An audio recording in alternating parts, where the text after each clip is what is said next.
एक रियासत और वेरिडिया थी। ये रियासत ऐसी थी जैसे कुदरत ने खुद अपने हाथों से हर रंग और हर खुशबू बखेर दी हो। मगर एक मनहूस दिन आसमान ने मुंह मोड़ लिया और जमीन पर बरसने वाले हर कतरे को रोक लिया। 4 साल की खौफनाक खुश्क साली ने वेरिडिया को एक उजाड़ बियाबान में बदल दिया। खेतों में सिर्फ दरारें थीं और हुआ में गम की सरगोशियां। इस सल्तनत की जवान शहजादी का नाम मेहरबानो। उसके चेहरे पर अगरचे बादशाही वकार था, मगर उसकी आंखों में अपनी दुखी रियाया का अक्स था।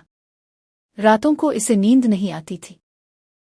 एक रात मेहरबानों पर गहरे सुकून की कैफियत तारी हुई और इसे एक नूरानी बुजुर्ग का ख्वाब आया। बुजुर्ग ने नर्म लहजे में कहा, ए वेरिडिया की वारिस, मशरिक की जानिब 7 पहाड़ों के पार अबदी सुकून की वादी में एक ऐसा दरख्त है जो सिर्फ नूरानी बर्ग पते देता है। वो दरख्त 4 बर्ग रखता है। यही 4 पते तुम्हारी सल्तनत की किस्मत बदल सकते हैं। मेहरबानों ने अगले ही दिन सादा लिबास पहना और अपनी जानिसार कनीज सहर को छोड़कर तन्हा सफर पर निकल पड़ी। मशरिक का रास्ता एक तपती हुई रेगिस्तान से होकर गुजरता था। शदीद प्यास और थकन ने इसे घेर लिया। वो एक सूखे कुनवे के पास पहुंची जहां एक ज़ईफ चरवाहा अपने टूटे हुए बर्तन के साथ बैठा था। मेहरबानों की मशक्क़त देखकर इसने एक टूटे हुए कटोरे में बचा हुआ पानी इसे पेश किया। शहजादी का हल्क प्यास से चटक रहा था, मगर इसने सोचा कि चरवाहा ज्यादा हकदार है। इसने पानी का वो आखिरी घूंट लेने से इनकार कर दिया और कटोरा वापस कर दिया। ये इसकी इसार कुर्बानी की सिफत थी। पानी वापस करने के फौरन बाद कुनवे में ठंडे और मीठे पानी का चश्मा फूट पड़ा। रेगिस्तान से निकलकर वो आवाज़ों की भूल भिलियन में पहुंची। यहाँ हर कदम पर ऐसी आवाज़ें आती थीं जो दिल में शक और खौफ पैदा करती। आवाज़ें इसे बार बार कहती, तुम नाकाम हो जाओगी, वापस चली जाओ, तुम एक मामूली शहजादी हो। मेहरबानों ने आंखें बंद की, अपने दिल पर हाथ रखा और सिर्फ अपनी ज़ात की सच्ची आवाज़ सुनी। इसने समझ लिया कि ये आवाज़ें महज एक वहम है।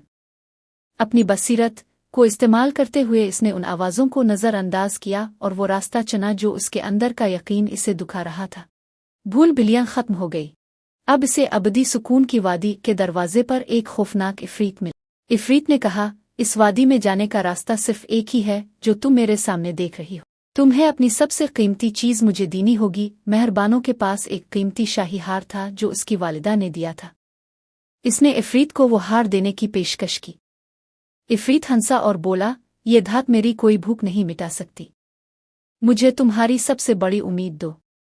मुझे अपना ये यकीन दे दो कि तुम अपनी सल्तनत को बचा सकती हो। मेहरबानों ने एक गहरा सांस लिया और कहा, मैं ये उम्मीद तुम्हें नहीं दे सकती क्योंकि ये मेरी नहीं, मेरी पूरी रियाया की है। इसकी इस्तकामत ईमान को देखकर इफरीत धुंध में बदल गया और रास्ता खिल गया।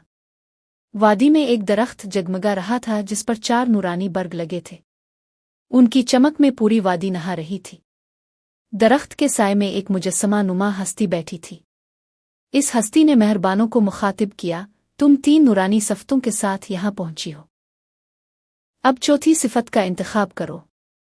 ये 4 पते मिलकर तुम्हारी सल्तनत को दोबारा हयात दे सकते हैं ना। अगर तुम सिर्फ 3 पते लो और चौथा पत्ता अपने पास रखो तो तुम दुनिया की वाहिद शहंशाह बन जाओगी।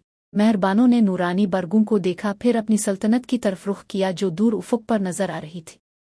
एक लम्हे के लिए इसके दिल में लालच पैदा हुआ, लेकिन फिर इसे चरवाहे की प्यास, भूल भिलियन की आवाज़ें और अपने लोगों का गम याद आया। इसने 3 बर्ग उठाए और चौथा पत्ता छोड़ दिया। दरख्त का तिनौआव फट गया और 3 नूरानी बर्ग बादलों के प्रों पर सवार होकर वेरिडिया की तरफ ओढ़ गए। साथ ही चौथा बर्ग भी टूटकर उसके हाथ में आ गिरा और एक ताज की सूरत इख्तियार कर गया। बोली हस्ती मुस्कुराई, ए शहजादी, तुमने अपनी बादशाहत का हक साबित कर दिया। वो 3 पते वेरिडिया पर बरसेंगे और ये चौथा बर्ग एक अलामत के तौर पर तुम्हारे साथ रहेगा, जो याद दिलाएगा कि सच्ची ताकत खिदमत में होती है, हुक्मरानी में नहीं। वेरिडिया में बारिशें शुरू हो गईं। जमीन की दरारें भर गईं, नदियों ने दोबारा बहना शुरू कर दिया और हर तरफ हरियाली और जश्न का समा था। शहजादी मेहरबानों ने इसके बाद कई बरस तक इंसाफ और मोहब्बत से हुकूमत की और उसकी कहानी हमेशा आने वाली नस्लों को याद दिलाती रही कि एक सच्चा हुक्मरान अपने तख्त को नहीं बल्कि अपनी रियाया के दिलों को तरजीह देता है।